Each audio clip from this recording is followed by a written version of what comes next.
La Contrahistoria. Un programa presentado y dirigido por Fernando Díaz Villanueva.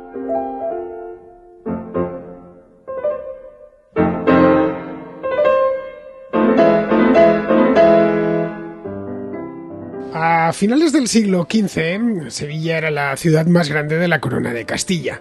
Había sido reconquistada 2 siglos antes por Fernando III, y aunque en el periodo Andalucía había brillado con luz propia, no fue hasta que se convirtió en cabeza del reino homónimo cuando se transformó en una activa metrópolis comercial. No es casual que durante la Baja Edad Media sus muros alojasen a la corte de forma recurrente, o que algunos de los principales monarcas de Castilla, como el propio Fernando III, su hijo Alfonso X o Pedro I, escogiesen su catedral como lugar para su descanso eterno. Sevilla ofrecía varias ventajas que ninguna otra ciudad de la península tenía. Contaba con un magnífico puerto fluvial en el Guadalquivir, protegido de asaltos desde el mar, estaba rodeada de una vega muy fértil y era como un imán para los castellanos del norte, que habían ido repoblando la ciudad y su entorno desde los repartimientos posteriores a la Reconquista. Tenía, en resumidas cuentas, la posición geográfica ideal, a caballo entre el Atlántico y el Mediterráneo, abundante y variada población y una indiscutible vocación comercial. Pero esa Sevilla próspera y dinámica de tiempos de los Reyes Católicos sería tan solo un preludio de lo que estaba por venir. El descubrimiento de América abrió para la ciudad un mercado inmenso, el del Nuevo Mundo, que terminaría por convertir Sevilla en un emporio comercial de primer orden, una ciudad en la que el resto de los puertos europeos se miraban y querían imitar. En ello tuvo mucho que ver el hecho de que en 1503 Isabel la Católica decidiese ubicar en Sevilla la Casa de Contratación para que sirviese como punto imprescindible de paso a todo aquel mercader que quisiese comerciar con las Indias. La Casa de Contratación se levantó junto al Real Alcázar y a no mucha distancia, ya durante el reinado de Felipe II, se construyó la Lonja de Mercaderes, hoy sede del Archivo General de Indias.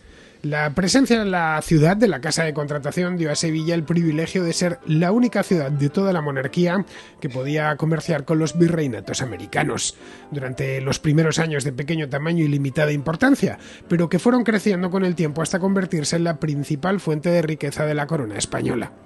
Todo lo que entraba en España desde las Indias, al menos lo que entraba legalmente, lo hacía por Sevilla. Eso enriqueció aún más a la ciudad. Entre los siglos XVI y XVII, pocos lugares del mundo eran tan atractivos como esta ciudad.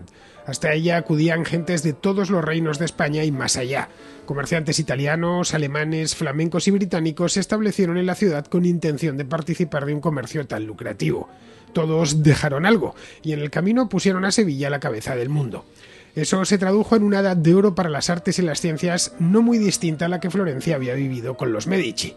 De aquella Sevilla nos han llegado fastuosos edificios como la Catedral, concluida a principios del siglo XVI, el Hospital de las Cinco Llagas, la Real Audiencia de Grados, la Iglesia del Salvador y un ramillete de palacios entre los que destacan la Casa de Pilatos y el de San Telmo, que nació como Universidad de Mareantes, una institución en la que se formaban los marinos que hacían la carrera de Indias.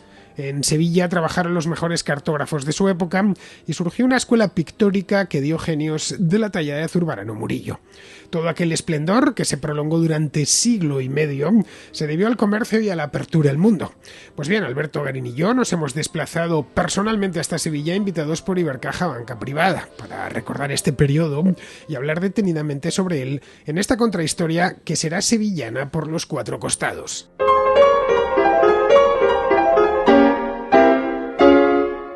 Hace una semana, Alberto, estábamos en León pasando algo más de frío del que hoy nos ha tocado pasar en Sevilla, que es nulo, porque la verdad se está muy bien ya a principios de abril en la ciudad de Sevilla. Y así sin quererlo venía pensando, cuando cruzábamos todo el casco antiguo, que las relaciones entre León y Sevilla están más que a la vista, en tanto que allá por el siglo XI los restos de San Isidoro se sacaron de aquí para llevarse a León, y hoy son uno de sus símbolos. Pero incluso hay que ir más allá. Para poder entender el valor de Sevilla, tenemos que entender su ubicación en la gran geografía, y en esa gran geografía León es un elemento clave, porque uno de los problemas que tenemos cuando nos enfrentamos a la geografía de la península ibérica es que en la actualidad la miramos desde el punto de vista de la moderna España. Entonces le cortamos el pedazo más occidental, que es Portugal. Pero hagan ustedes el ejercicio de mirar la península en su conjunto y verán que a partir de ese momento Sevilla tiene una posición mucho más destacada en la estructuración geográfica de la península de la que tenemos, que se nos queda un tanto escorada cuando nos quedamos solamente con el mapa de España. O sea que esa relación con León es fundamental. Hay quizá el hecho es que los medios de locomoción propios de la revolución industrial y la revolución de los transportes de los últimos 2 siglos nos ha hecho ver que todo es llano. Pero la península ibérica es cualquier cosa menos llana y cualquier cosa menos fértil. Es difícil encontrar un lugar llano como lo es Sevilla y difícil encontrar un lugar de fertilidad tan proverbial como la del Valle del Guadalquivir. Tampoco es relativamente fácil, bueno, es de hecho prácticamente imposible encontrar en la península ibérica un río navegable. Y Sevilla tiene todo eso que acabo de decir. Tierra rica, suelo rico, fértil, bien regado, soleado, muchísimo más, desde luego, que el de otras partes de la península. Aquí incluimos tanto España como Portugal. Tiene un río que en sus últimos 100 kilómetros es perfectamente navegable, incluso hoy en día para barcos modernos. Y tiene también otra cosa importante, y es que queda en cierta medida a caballo entre 3 continentes, en el europeo, que es donde está, pero proyectado sobre África. Su relación con África, como es lógico, siempre ha sido muy, muy fluida, y sobre América, en cuanto América se descubrió allá por finales del siglo XV y la monarquía decidió centralizar aquí el comercio. Es decir, los reyes católicos no eran ajenos a esa gran geografía de la que hablabas antes. Bueno, aquí es importante tener en cuenta, y vamos a entrar bien en detalle, porque esto va a ser fundamental para la historia de Sevilla, la historia de la Sevilla antigua, la del 17, o la Sevilla contemporánea. Como acabas de indicar, la primera virtud de Sevilla es que se ubica en el Valle del Guadalquivir, en un área especialmente fértil de la península ibérica. Es la gran ventaja que ha permitido que Sevilla lleve 3.000 años existiendo por estas zonas, y quizás su mayor inconveniente, porque la forma más fácil que tienen los sevillanos de no tener que lanzarse a grandes aventuras es que tiene un territorio lo suficientemente generoso como para, sin ser especialmente ambiciosos, poder salir adelante bastante bien. Entonces, la campiña fue el motivo que le permitió a Sevilla que se convirtiera en una ciudad que permanece hasta hoy, y la razón que en determinados momentos de su historia hizo que Sevilla, que había sido en otros momentos una ciudad ambiciosa, dejara de serlo. Esto nos lleva a lo que comentaba antes de esa curiosa relación con León. Si ustedes tienen que controlar la península ibérica, ya sea desde el norte hacia el sur o desde el sur hacia el norte, el camino más inmediato, más fácil, más sencillo es eso que hoy llamamos la Ruta de la Plata. Ustedes saben que la Ruta de la Plata ni había plata ni era una calzada romana, pero eso no importa, no es de lo que estamos hablando hoy. Pero sería ese el camino que, por supuesto, para llegar hasta el sur nos lleva hasta Sevilla, y desde ahí podemos remontar hacia el norte pasando, por ejemplo, por León. Y en ese sentido es clave porque lo que estamos consiguiendo son 2 elementos fundamentales: cruzar el Valle del Guadalquivir por un sitio por donde se pueda hacer, porque controlamos el paso del río, y tener ese gran camino hacia el norte. Pero luego está el tercer elemento fundamental, que es el que tenemos que retener para entender lo que ocurrió en los siglos XVI y XVII, y que no solo había ocurrido en los siglos XVI y XVII, que ya había pasado en ocasiones previas, que es que el Guadalquivir es navegable, y por tanto Sevilla es una ciudad marítima. Sevilla es una ciudad que a lo largo de su historia en numerosas ocasiones ha mirado al mar.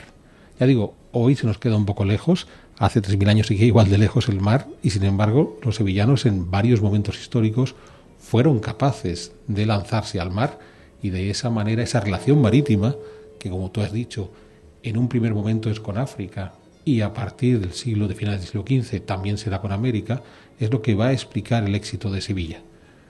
Y con esto quiero lanzar una teoría que defenderemos hasta el final de este programa.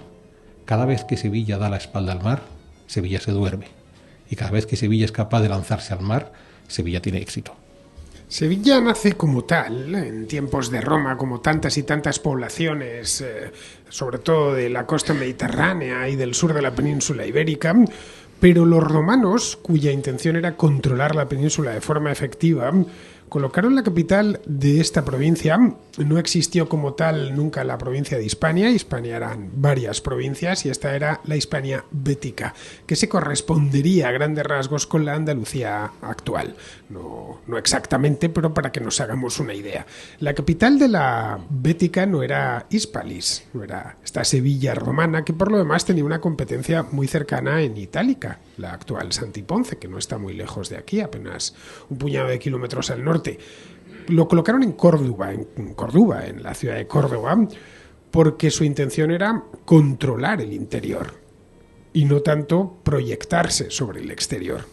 Es curioso porque es cierto, pero esto no va a impedir que durante el Imperio Romano Sevilla irá creciendo demográficamente hasta que a finales del siglo III llegará a tener más población que Córdoba, o a pesar de que Itálica es la niña bonita de la zona, porque es el sitio no solamente donde van a nacer un par de emperadores, sino el que ponían los edificios más distinguidos. Sin embargo, las dinámicas propias de esta ciudad, unas dinámicas asociadas a una fértil campiña, que lo tienen todos, también lo tiene Itálica o lo puede tener Córdoba, o esas rutas comerciales dentro de la península ibérica o mirando al mar, que eso sí que es una virtud que favorece a Sevilla, eso va a provocar que, según avanzamos en el Imperio Romano, aunque la capital de la Bética se mantenía en Córdoba, Sevilla va a ir creciendo. Hay incluso una historia muy bonita de que a final del siglo III hay una especie de diócesis hispana a cuya cabeza se colocaba Sevilla, que a lo mejor era una de las 10 ciudades más grandes del Imperio Romano.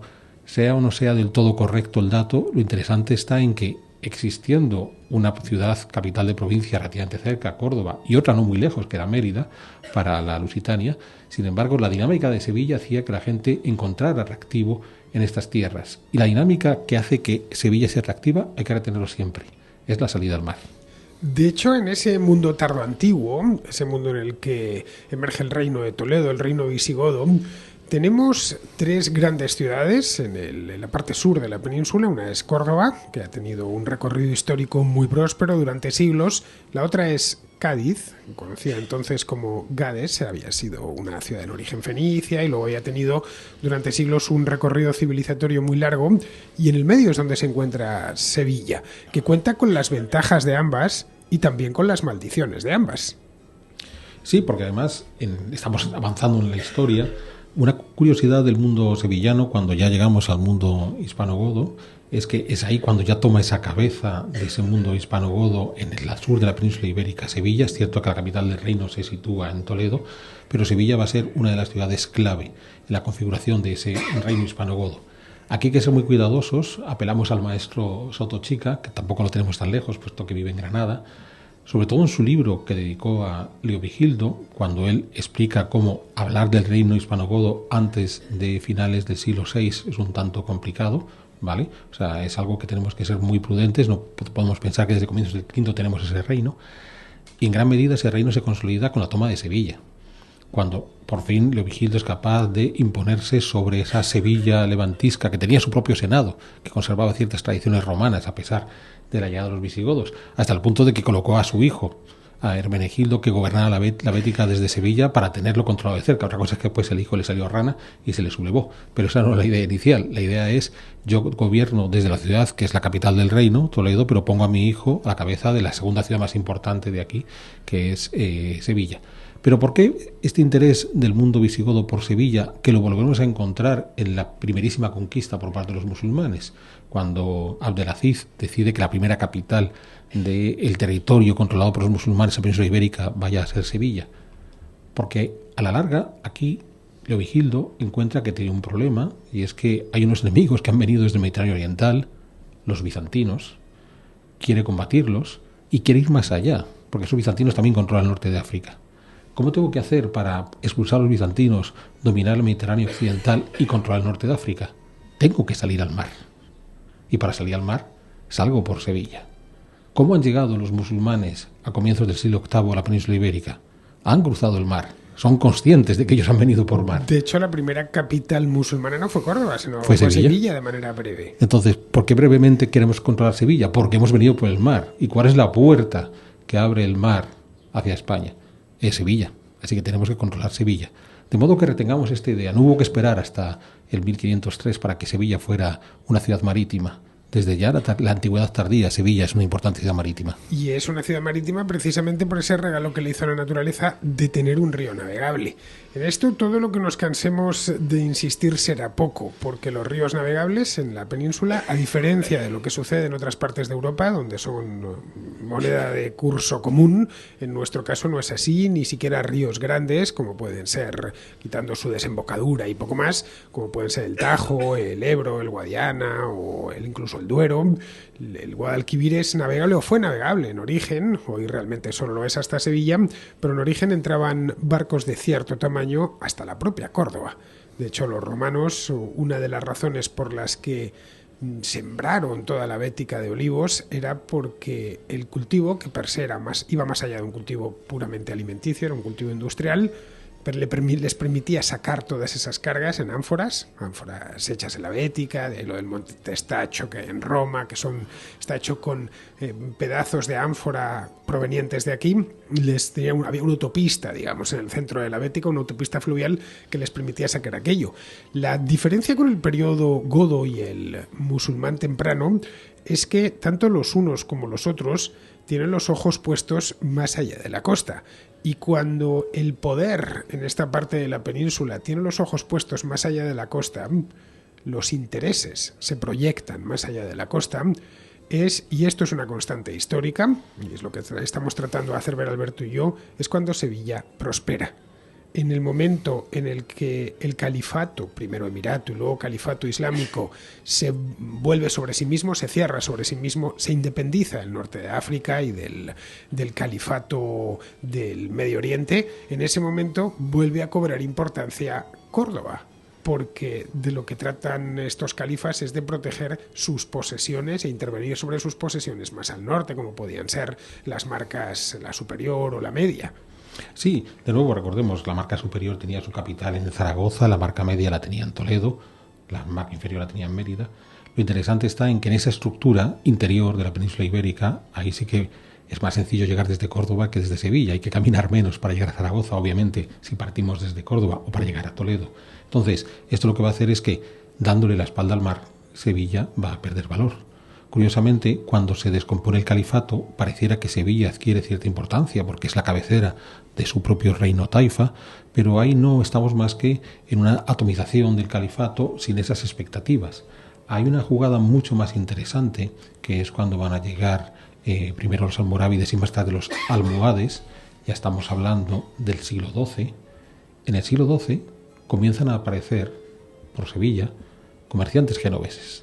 Se asentarán perfectamente en el siglo XIII, poco antes de la conquista cristiana, pero ya están los genoveses que vienen a negociar con este gran califato, que se han montado los almohades por estas tierras de por aquí, y los genoveses, grandes mercaderes, han dicho: ¿cuál es el puerto interesante que este califato que domina el sur de la península ibérica y el norte de África tiene para que nosotros establezcamos nuestros consulados y desde ahí negociar? Pues Sevilla, porque tiene la ventaja de estar al interior, toda la producción interior la podemos embarcar, y tiene la ventaja de tener un gran río navegable.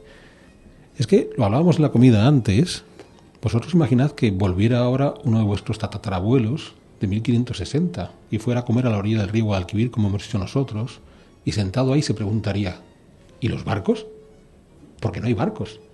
O sea, pensad cuando entraba la flota de Indias y el puerto de Sevilla tenía sus 90, 100 embarcaciones amarradas en el puerto.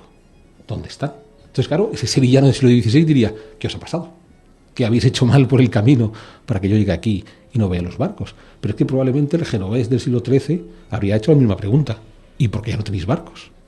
Os la habría hecho la misma pregunta estos musulmanes de comienzos del siglo VIII ¿y los barcos dónde los habéis puesto?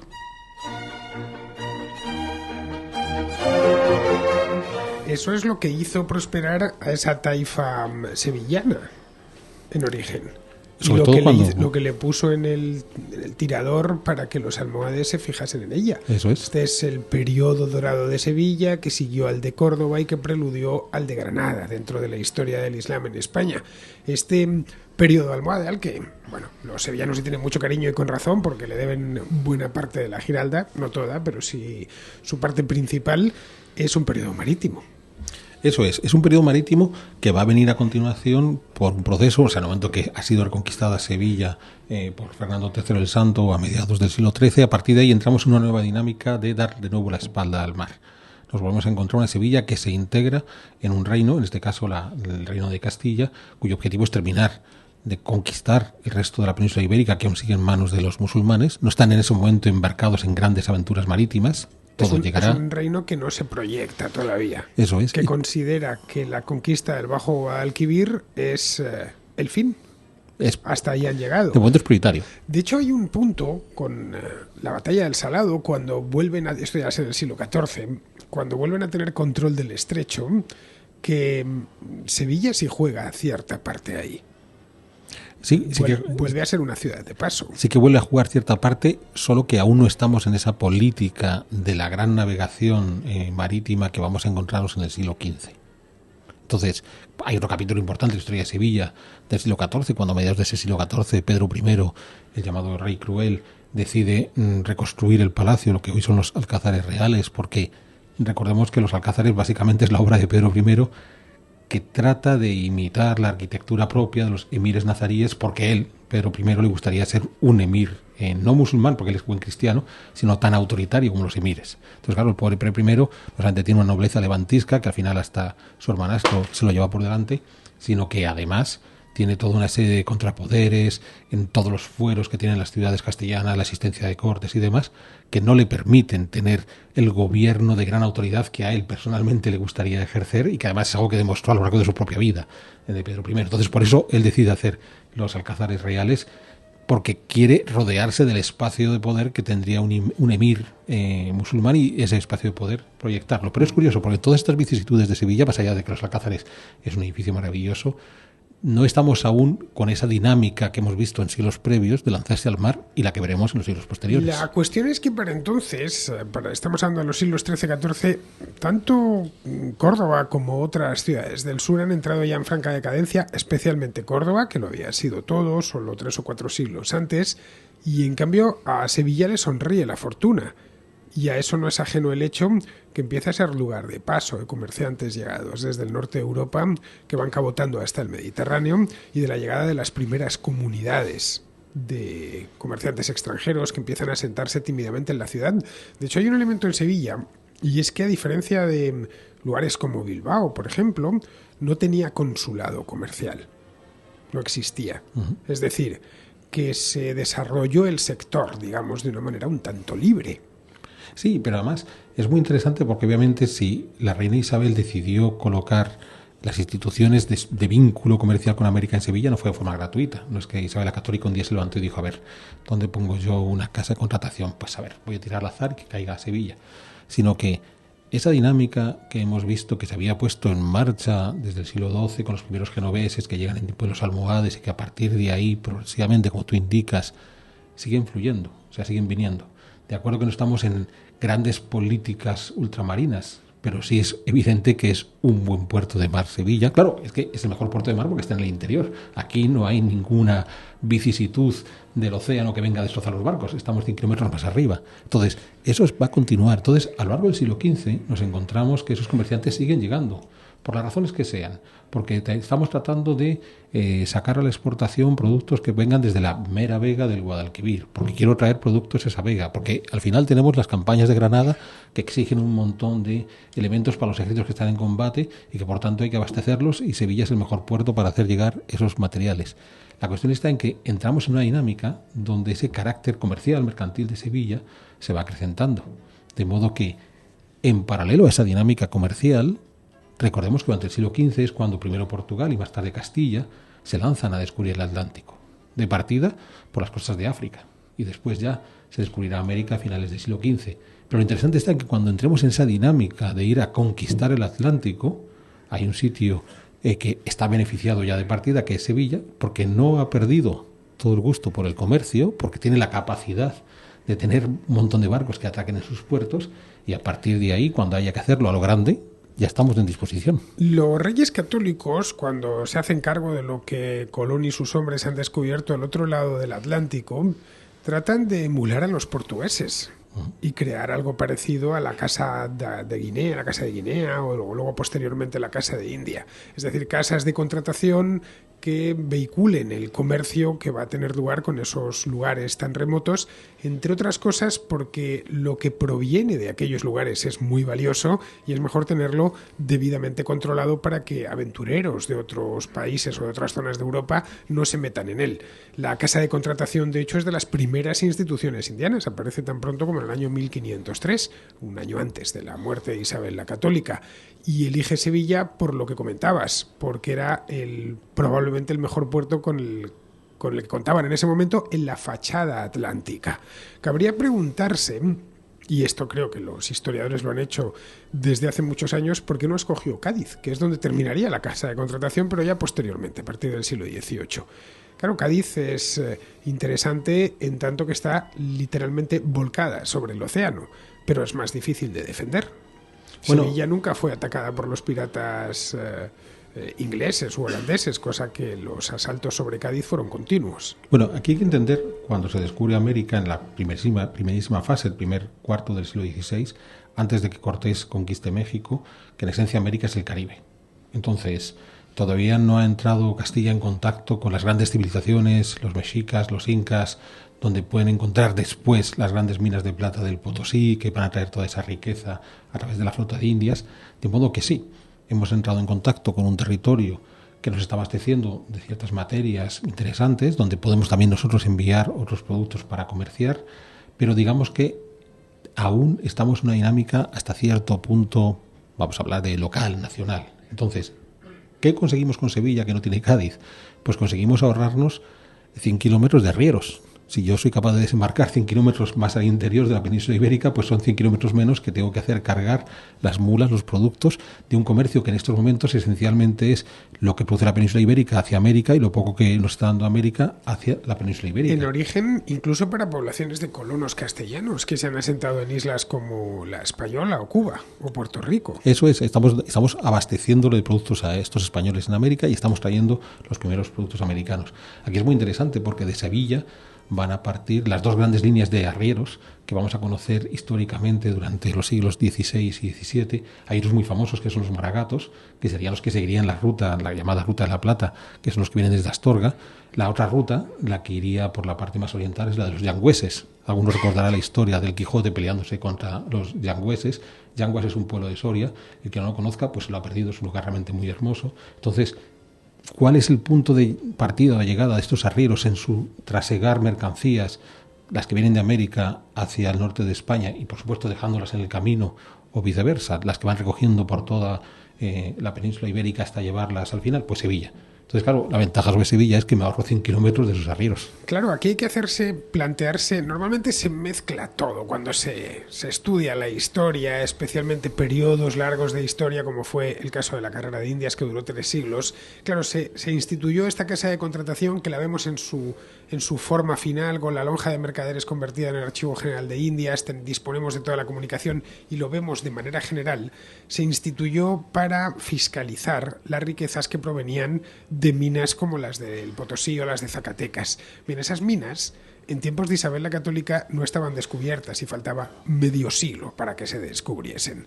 En origen, lo que ejerce Sevilla es de suministrador de pequeñas colonias de españoles que se han ubicado al otro lado del Atlántico, es decir, de unas Canarias un poco más alejadas. Eso es, pero además con la ventaja de que van creciendo. O sea, no conocemos el límite de América. Estamos recorriendo el Caribe y hasta dónde puede llegar este mundo que estamos descubriendo. Entonces, cada vez que vuelve un navegante desde América añadiendo un nuevo pedazo de territorio, si he tocado las costas de Centroamérica, si he tocado las costas del norte de Sudamérica, esto sigue creciendo y creciendo.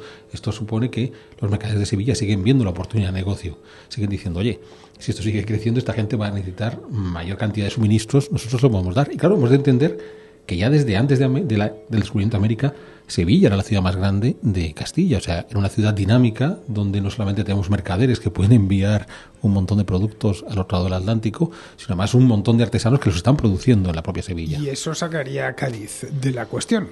Eso saca a Cádiz de la cuestión. Y saca también de la cuestión a las ciudades de la cornisa cantábrica.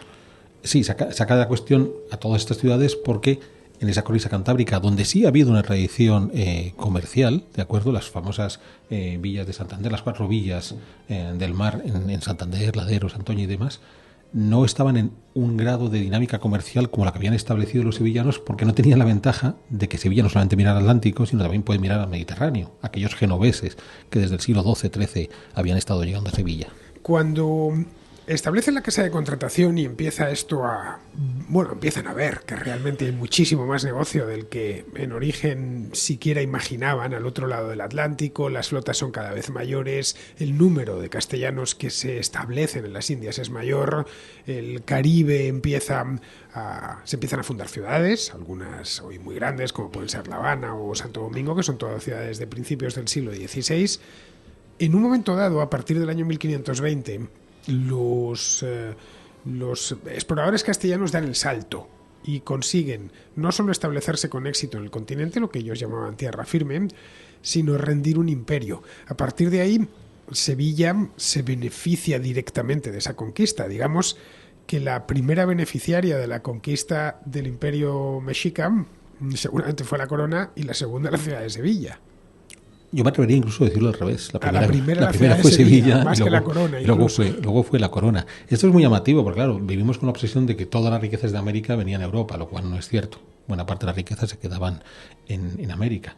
O de que todas las riquezas que sí venían, aparte de las que se quedaban en América, eran para la corona. Y es un porcentaje muy pequeño, quitando monopolios como el de la plata. Entonces, eso hace que todo ese otro comercio en el que los españoles que viven en América envían riquezas a sus familiares en España, pasa por Sevilla. Entonces el primer beneficiario es Sevilla. De ahí que tengamos unos banqueros sevillanos con suficiente pulmón para financiar a los reyes de España, más allá de que después los reyes no paguen sus deudas, pero eso ya es otro inconveniente. Sí, esto es otra de las cosas muy desconocidas. Claro, nos quedamos mirando el Guadalquivir, vemos la Torre del Oro, desde hace un tiempo tienen incluso la nao Victoria, y nos imaginamos una ribera llena de mercaderes, de trajín, gente subiendo y bajando cosas de los barcos, pero había algo que ni se veía entonces ni se ve ahora, que es el movimiento del dinero. Hoy se ve menos que nunca porque ya sabéis que son apuntes en cuenta, pero en aquel entonces el dinero, aunque era físico, contante y sonante, monedas de oro o de plata, también se hacía de manera discreta. Sevilla se constituyó como un emporio financiero, pero a la altura de Amberes en aquel momento. Sí, porque como digo, hay banqueros sevillanos y las casas de banco de toda Europa quieren tener sus agencias en Sevilla para ese trasiego de dinero. Es decir, hubo una banca sevillana, como hoy hablamos de la banca suiza o de la banca de Liechtenstein. Había dinero en esta parte del mundo, muchísimo, porque había mucho tráfico comercial y se emprendían operaciones que muchas veces eran arriesgadas y esas operaciones necesitaban financiación. Sí, y aquí es muy interesante porque a veces se nos pierde la pista de estos banqueros sevillanos, que ya digo, muchos de ellos quiebran. Es una figura poco estudiada por la historiografía. Eso es, quiebran por la mala gestión de la gente que ha tomado el dinero, que básicamente son los reyes. Pero claro, aquí que estamos entre empresarios y gente asociados a la banca, si yo les digo, bueno, vamos a garantizar el éxito de su negocio para los próximos 60 años, habría muchos que firmarían. Y claro, cuando explicamos que estos banqueros sevillanos, después de 60 años de actividad, algunos de ellos quiebran, no, esto es un fracaso, es la demostración de que los españoles no sirven para nada. Pues insisto, hay gente de la banca en la sala que levante la mano el que no quiera que le garanticemos su negocio por 60 años.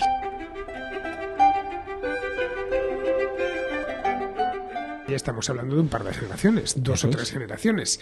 Bien, esas comunidades de españoles que ya se han asentado en América, se han asentado además con muchísimo éxito en lugares como lo que hoy es México, también a partir de 1535 en lo que hoy es Perú o Ecuador, el Chile, que entran a renglón seguido. Se fundan ciudades que crecen todavía más que las del Caribe. Estos colonos, si podemos llamarlo así, porque el que llegaba era un colono, estos colonos precisan continuamente de mercancías de la metrópoli que tienen que pasar necesariamente por Sevilla, desde aceite de oliva hasta vino, pasando por paños. Y aquí entramos en una de las dinámicas más interesantes. Lo has explicado en la introducción. Al menos todo el comercio legal pasó por Sevilla. No sabemos por dónde podía ir el comercio ilegal. Claro, aquí está el inconveniente de los 100 kilómetros que hay de Cádiz a Sevilla, porque seguro que por el camino iban cayéndose cosas. ¿Sabéis? El Guadalquivir se pone bravo, balancea los barcos y va vaciando las bodegas sin que nadie lo pueda evitar.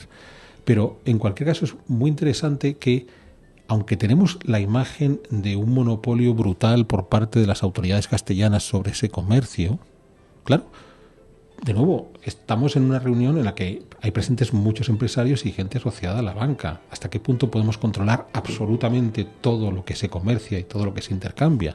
Bien, entonces, considerar que nosotros que no tenemos esa capacidad para controlar todo ese intercambio de capitales o de bienes, ¿cómo lo iban a hacer en el siglo XVI? Bien, entonces, ¿eso qué implicó?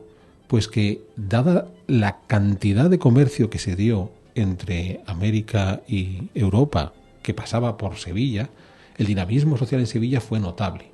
Y esto nos tiene que llevar a pensar algo cuando recorremos la Sevilla de hoy y vemos la arquitectura de los siglos XVI y XVII. La mayor parte de la arquitectura de esa época que vamos a conservar en Sevilla son sobre todo iglesias parroquiales.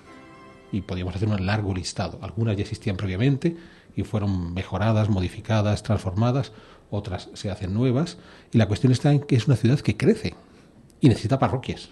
Entonces es muy interesante. ¿Cómo podemos saber que la ciudad crece? Pues cuantas más parroquias hay, más gente tenemos dentro de la ciudad. Después ya podemos calcular cuántos vecinos son y entraríamos en el debate de cuántos pudieron morir, por ejemplo, en la peste de 1649. Pero que las parroquias crezcan es el mejor indicativo de que la ciudad demográficamente crece. La gente en aquel entonces iba a misa de manera religiosa. Era el edificio más importante de una ciudad. Hablándolo con Alberto me decía, los arqueólogos del futuro podrán saber cuándo se produjo una burbuja inmobiliaria, cuándo creció la población de un lugar concreto, mirando los restos, las ruinas de los colegios.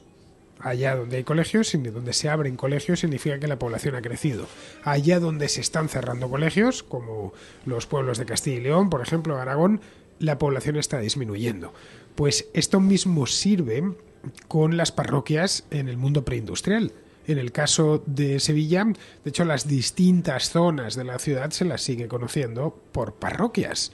Hace apenas 3 horas, Guillermo nos llevaba en coche, íbamos dando la vuelta al casco antiguo, decía, nuestro es San Juan de Acre. San Juan de Acre, una de las parroquias. Y todavía hoy, en pleno siglo XXI, los sevillanos del momento lo siguen llamando San Juan de Acre. Y lo mismo podemos decir de otras muchas. Y estas parroquias eran porque había que dar cobijo espiritual a parroquianos que llegaban de todas partes. A una población que seguía creciendo y que seguía creciendo a la sombra de ese comercio que se estaba produciendo con América. Bueno, y no solo el comercio en sí, es que prácticamente lo que hizo la corona fue delegar todos los aspectos relativos al comercio a esta ciudad.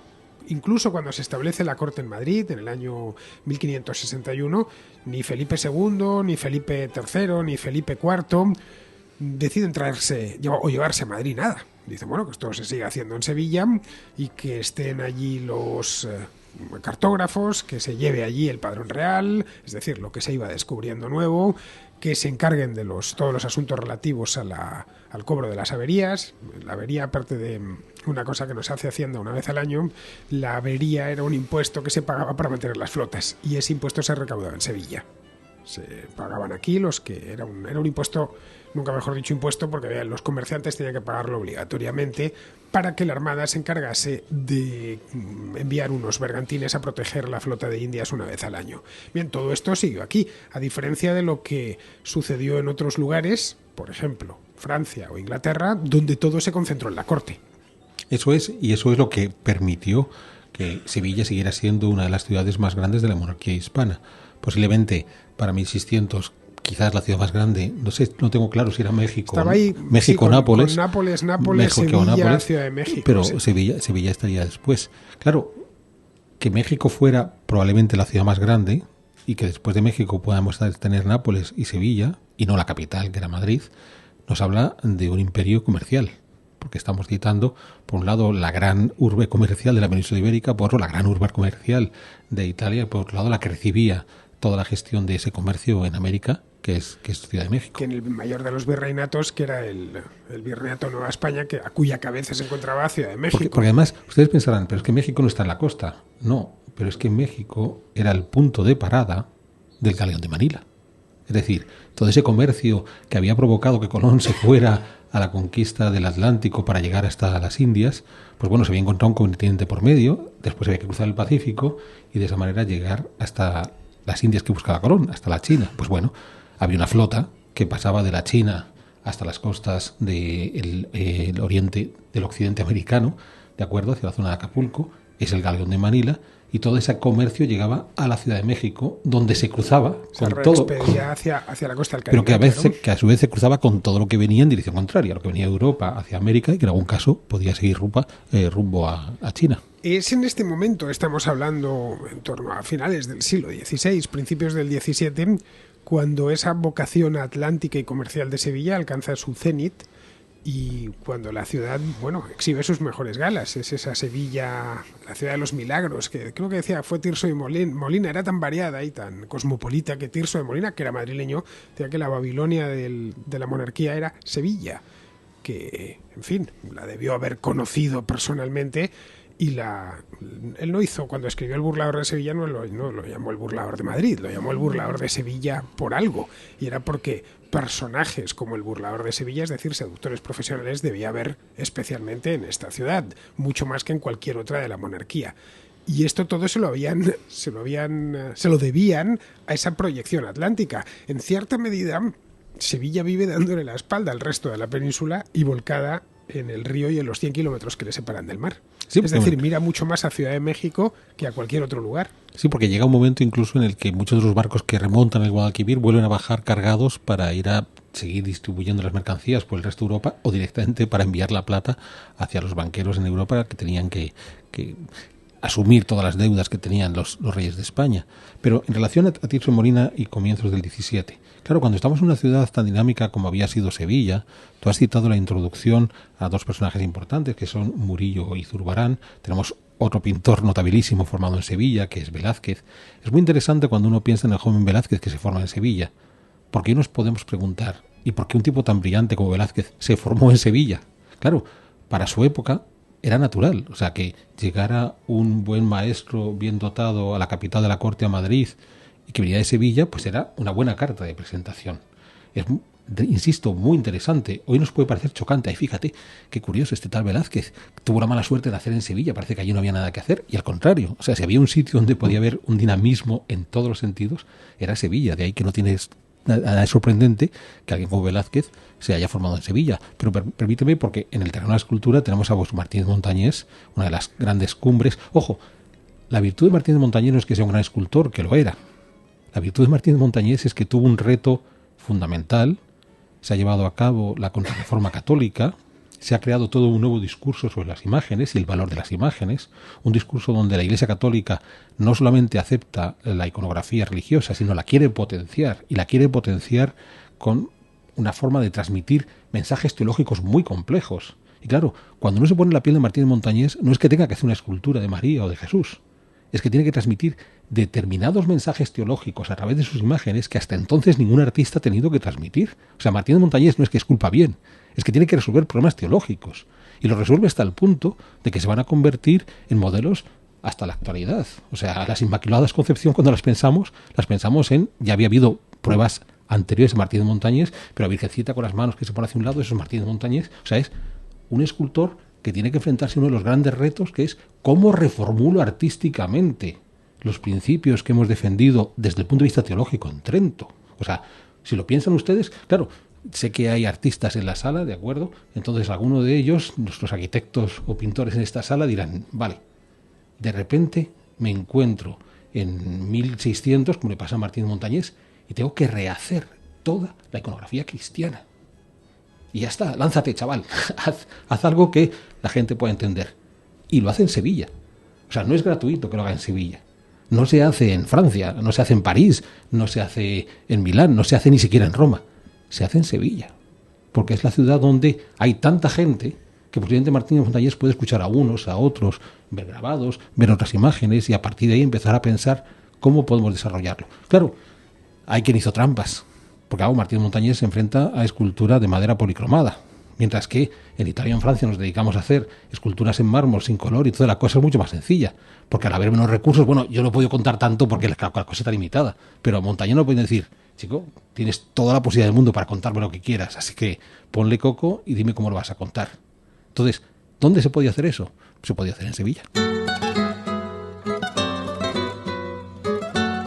En el caso de Murillo, por ejemplo, que es del mismo periodo, ya del pleno siglo XVII, nos encontramos con que las vírgenes de Murillo son las que crean el estándar de la Virgen de la Contrarreforma y hasta nuestro momento. Siempre que imaginamos una Virgen católica, imaginamos una Virgen de Murillo.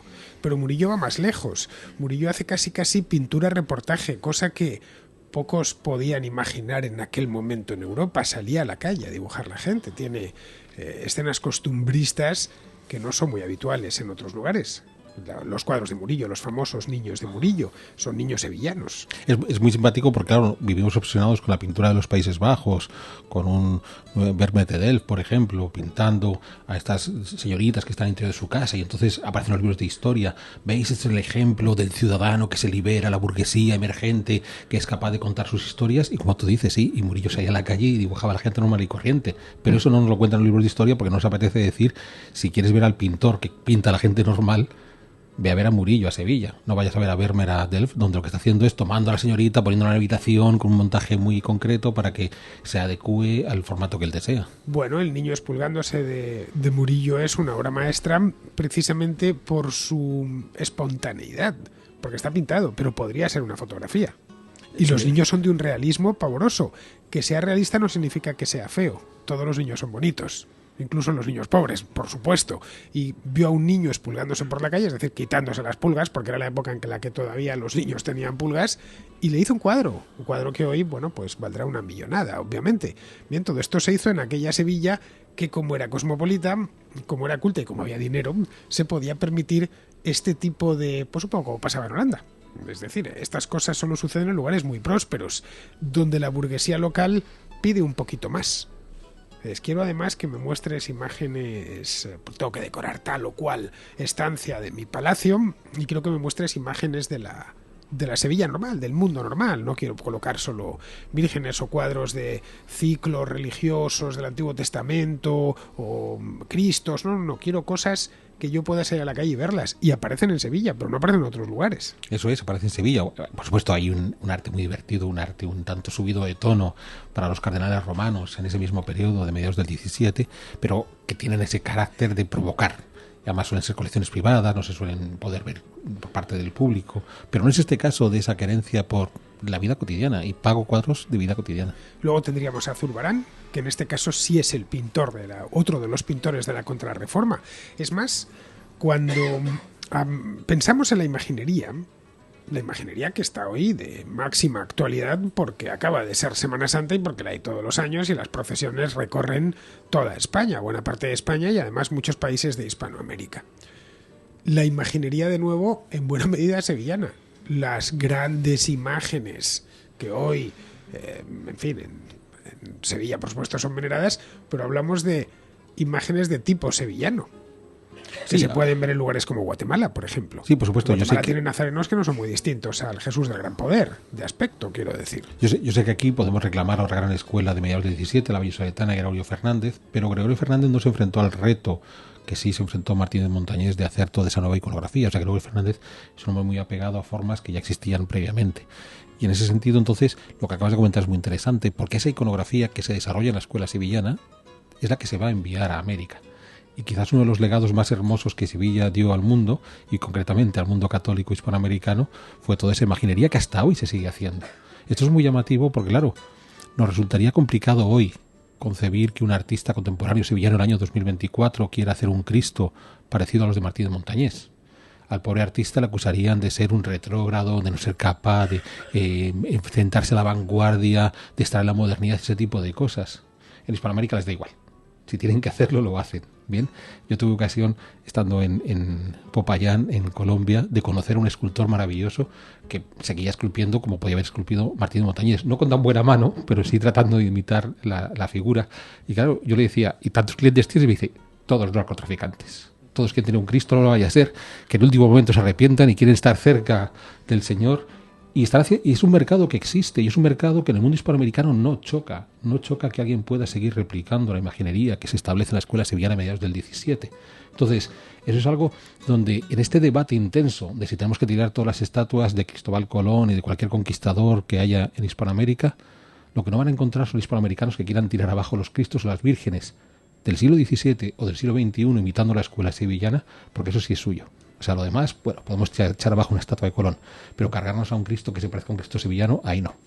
Todo esto que estamos viendo así muy por encima de ese siglo de oro del arte sevillano, especialmente en el aspecto pictórico, el caso de la escultura y la La pintura es obvio, vamos, que uno de los mayores pintores de la historia, como es Diego Velázquez, viniese de Sevilla, como bien dice, no es extraño, para nada. Él se fue a Madrid a trabajar pues porque allí estaba el rey, pero si el rey hubiera estado en otro lugar, pues hubiera ido a otro lugar y se convirtió en el pintor central del siglo XVII en España y era naturalmente sevillano, aunque buena parte de su carrera la hiciese en la corte. Bien, todo esto se debió a, o esto es lo que sucede, mejor dicho, vamos a reformularlo, cuando una ciudad se abre al mundo y cuando una ciudad se proyecta sobre el mundo. Pero, y además durante un tiempo notable, porque fue más de siglo y medio, hasta que se empieza de nuevo a cerrar sobre sí misma, que es en torno a mediados del siglo XVII. Bueno, aquí... No hay un punto, porque se habla normalmente de la peste de 1649, otros hablan de cuando se fue la casa de contratación. El hecho es que la ciudad en sí misma deja de interesarse ya por ello. Aquí de entender muy bien el proceso que se vive. En efecto, la peste de 1649 podía haber sido un momento fundamental en la historia de Sevilla. Hay que ser cuidadoso con los números de cuánta gente pudo morir en esa peste. Una pregunta muy fácil. ¿Cuántos españoles murieron de COVID?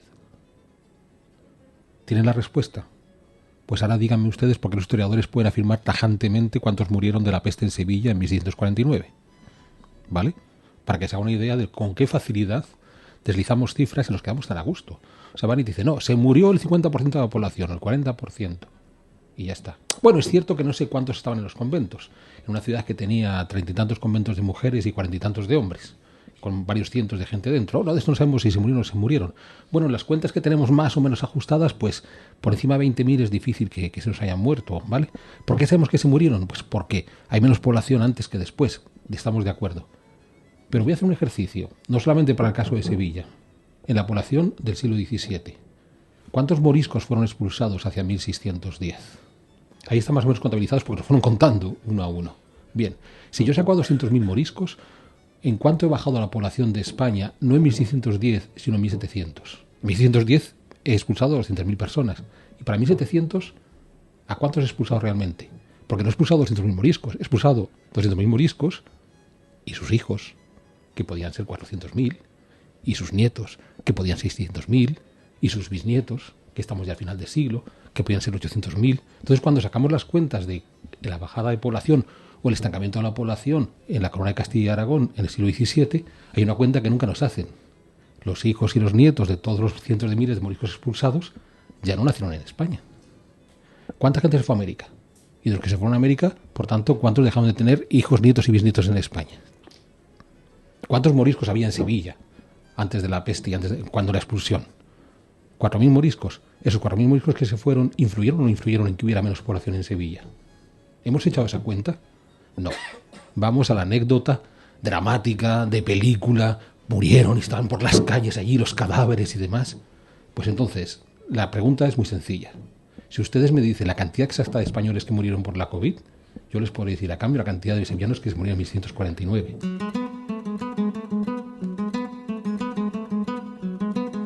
Con una contabilidad mucho más precisa en todos los aspectos, sí, y un dominio de la información mucho mayor. Pero para que vean ese juego que hay que ser cuidadoso con el término peste y con las grandes cantidades que nos van a dar. En cualquier caso, afectó.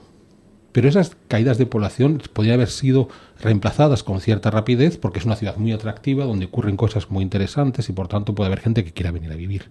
El desplazamiento de la casa de contratación a Cádiz, por supuesto, eso sí va a ser un golpe importante. Pero la pregunta sería, ¿y los sevillanos no se opusieron? ¿No hay medidas por parte de las autoridades sevillanas para evitar que la casa de contratación se vaya a Cádiz? ¿O consideraron que ya para qué?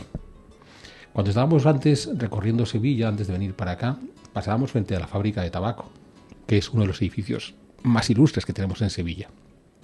Pensemos un momento en la fábrica de tabaco, construida a comienzos del siglo XVIII, ya por un ingeniero militar, Ignacio Sala.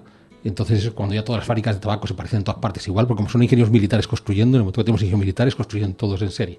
Construyen igual una fábrica de tabaco en Sevilla que en Manila o en Lima, les da igual. Son ingenieros militares, una fábrica de tabaco, son todas iguales. Esto que estamos viendo cuando vemos la fábrica de tabaco, estamos viendo una gran construcción pública de una actividad monopolística. Queremos que el tabaco solo se fabrique ahí y por tanto los ingresos derivados del tabaco solo puedan venir por este tabaco que estamos fabricando aquí. Y lo que estamos haciendo es acabando con ese dinamismo que habíamos visto del mundo sevillano, que vimos lo que había ocurrido en los siglos XII y XIII, cuando los genoveses vinieron por aquí, no porque hubiera un rey que les invitara a venir, sino porque los genoveses dijeron, oye, estos sevillanos, esta gente sabe lo que está haciendo, están en un lugar interesante, comercian con gente interesante. Cuando la reina Isabel decide una casa de contratación, no lo hace al azar, lo hace porque los sevillanos ya llevan unas cuantas décadas y no siglos siendo los grandes mercaderes de la península ibérica. Pero lo que va a ocurrir a comienzos del siglo XVIII es que los sevillanos se acomodaron.